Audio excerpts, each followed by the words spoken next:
Hello, everyone, and welcome back to another Thursday Thought. Don't mind me. I'm just in my giant blanket sweatshirt because it's freezing out here. I got my coffee. I'm just letting the dogs out, and I was just thinking about, speaking of animals, just the mindset that people have to abuse their animals. Now, I'm not talking about this, you lose your temper once and you just go a little too far with correction. We've all been there, especially hotheads. And you always just feel so awful afterwards. And you're always like, I'm so sorry. I didn't mean to. I lost my temper.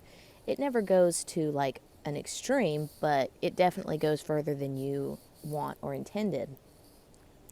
And that's not the problem. Because normally after something like that happens, we just go, crap, I shouldn't have done that. And you don't go any further. You make that one mistake and that's it. But it seems to me like people who abuse animals, it's like they take that step and then they just continue to like just be awful. And I can't imagine like being that kind of mindset. I don't know. It's just so crazy to me to think about that. I've seen animals, just be just horrible things. And I've seen things on, I used to watch, when I was very young, on Animal Planet. They used to actually have this show that specifically was about the Houston animal control.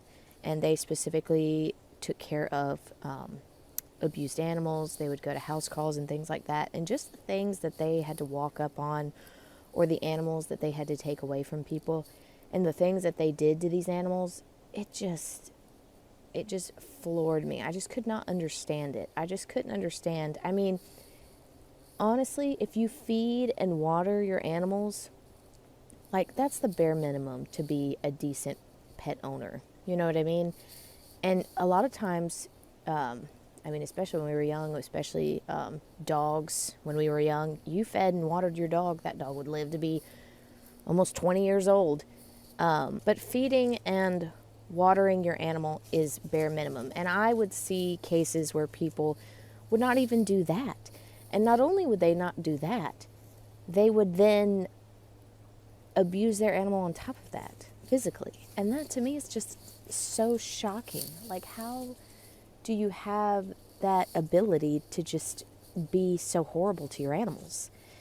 And I assume a lot of it has to do with how they feel about their own self, because how can you love other things if you don't even like yourself?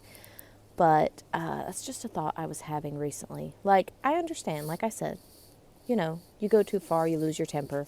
People do it with their kids, people do it with their animals. It's not abuse, it's just being human. But purposefully, over and over and over again, just mistreating them, I just don't understand it. Anyways, guys, thanks for listening. I know this was kind of like a weird one, but I was just having that thought today and I thought I'd share it with you guys. See you next time. Bye.